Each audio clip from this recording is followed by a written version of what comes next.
So last week, if you paid attention to us or watched us, we talked a little bit about the SIG 365 and the different variations of it that have come out and the ones that we've got. Pretty cool gun. And we mentioned that it's been the one to chase. It's kind of at the top of the heap of concealed carry guns. Good price point, good features, really nice little gun. And I also mentioned that it was the one to chase. People were going to be looking to chase it. Well, if you've been watching some of the firearms news, you've seen that one of the first really close, tight competitors has come out.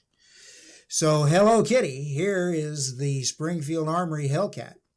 This is really, really close to the same size as the SIG 365. It is definitely a direct competitor and a worthy one, we think.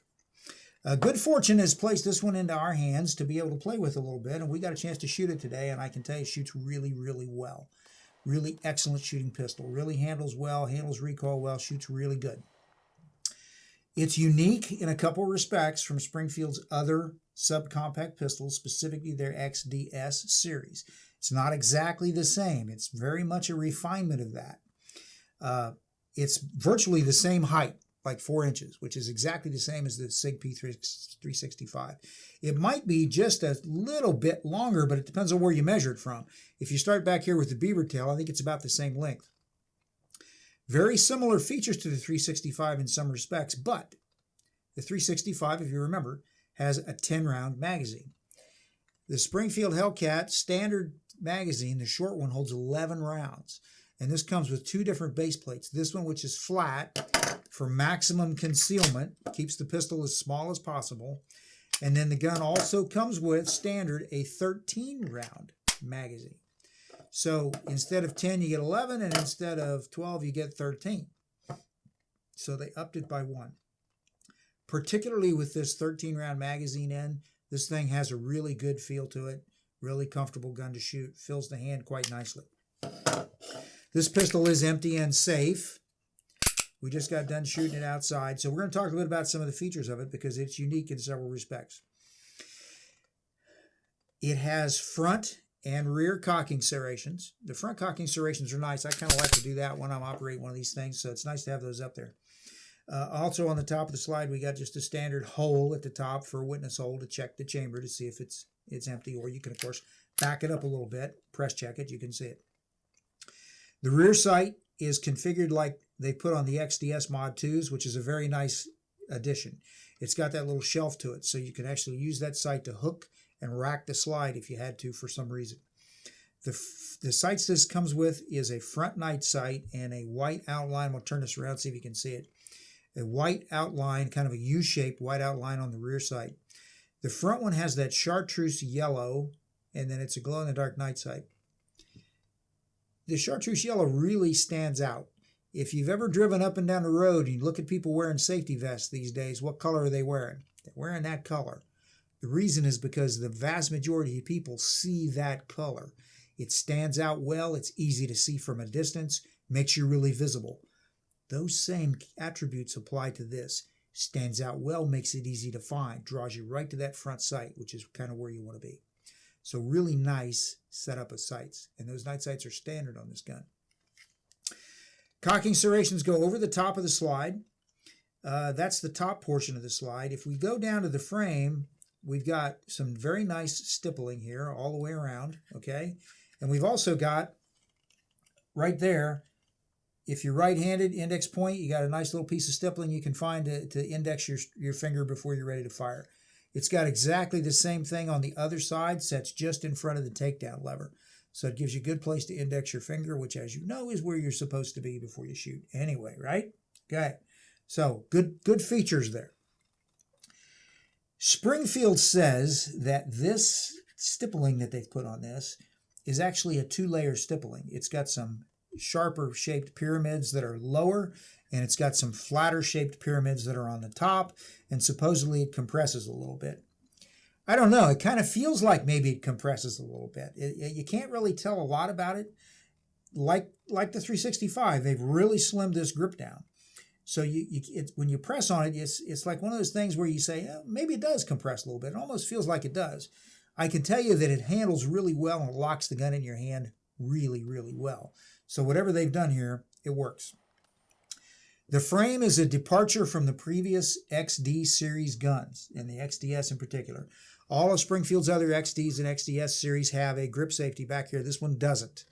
Doesn't have the grip safety. The other thing most of the rest of them have is an ambidextrous round magazine release. They didn't do that on this gun.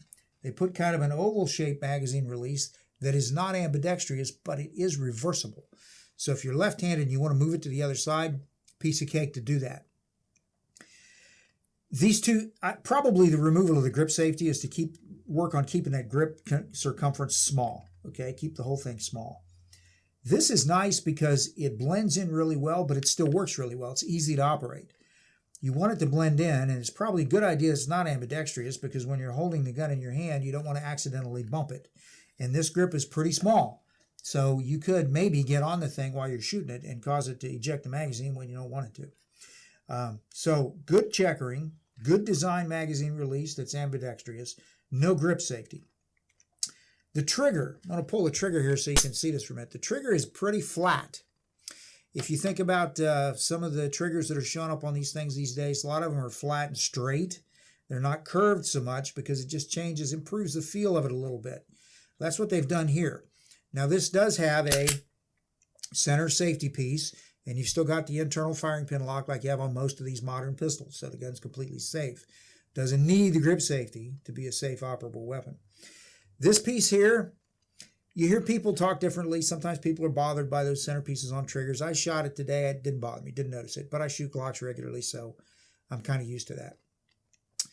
This also has a front slot right there, a little rail, and they're already, Crimson Trace, I believe, is already making a light combination that will mount up there. So it's very abbreviated, but it is there, so you can mount standard things up there.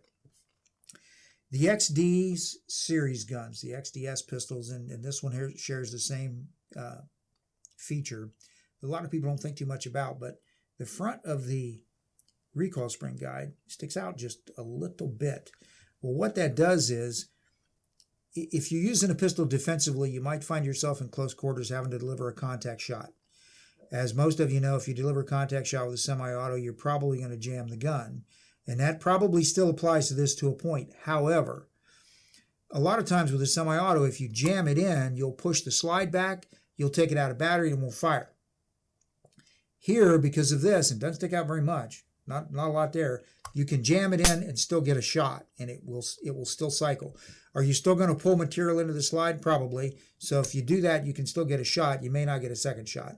Obviously, that depends on factors that are not always predictable. Nice little pistol. Follows Springfield's other guns, the XD series, XDS series, as far as how it takes down.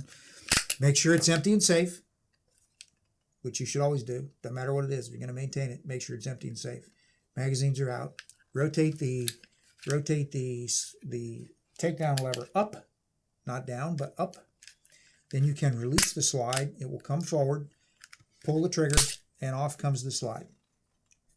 Frame, recoil spring and guide, barrel and slide. Same components you're used to. You've seen us do this with other weapons. Lots of things out there do exactly this. Has the advantage that you don't have really tiny parts. Everything comes apart very easy. No need to take it any further than that. Put it back together, same business. Barrel goes back in. You've seen us do this before. Recoil spring and guide goes back in. Slides back on the frame. All the way back, lock it open. Push the lever back down, and we're back in business. The reset on this is not super short. It's about right there. So it's not super short, but it's very manageable. I was firing controlled double taps with it today with no real issue. Really nice little gun. This is going to be a worthy competitor, and I think it's going to be a very strong competitor to the 365. I mentioned that good fortune got us this one to be able to shoot and put some rounds to it. And we put some rounds to it. It's a really nice little gun. Good feeling grip, especially with that longer magazine. Good fortune has also informed me that we got the first ones of these in for sale. So we've got, I think, 3 in here. So if you're looking for one, we got them. Now, they're going to be $529, okay, plus tax. That's the standard gun, because there's a variation of this pistol we're going to mention. We don't have it yet, but we're going to get it. The variation is an optics ready gun. The optics ready gun is going to have the cutout up here on the top of the slide for the small red dots. Specifically, my understanding is it's set up for the JP Enterprises J-Point sight or the RMSC sight that will go up here. But something they've done that's a really cool idea, I think. They've cut this so that when you mount that sight, it's going to set low enough that it will co-witness with the irons. That's a really good idea. As you know, sometimes red dots set up, and unless you've got raised sights, they don't co-witness well. This is going to be set up to do that, so it's going to give you a really low profile. The optics ready version of this we will get. We just don't have them in yet. The optics ready version will be $559. So really nice little pistol. We were impressed. We like it. We think it's going to be a good product, a good seller, and a good competitor to the existing guns out there. Who else is going to come out with something? Well, who knows? Like we said, this is the platform. These are the features to chase in a concealed carry pistol. Good capacity, small size, some variable capacity in terms of magazine, night sights. These are the features to chase. Slides, by the way, are not stainless. They're forged, but they're melanite coated, which is extremely hard and durable. Excellent finish. I've used guns with this type of finish quite a bit, heavily sometimes. They hold up really well. So, the Springfield Armory Hellcat, the newest concealed carry 9mm out there. Really nice gun. You're looking for one, come see us, because we got a couple of them in and we're going to get some more of them. So, thanks for watching. We're on Instagram. We're on Facebook. Let us know what you think. Let us know if there's something out there that we've got or that we can get that you want to take a look at. We'll see what we can do. As always, I'm Alan for Old English Outfitters. Thanks for watching. We'll see you next time.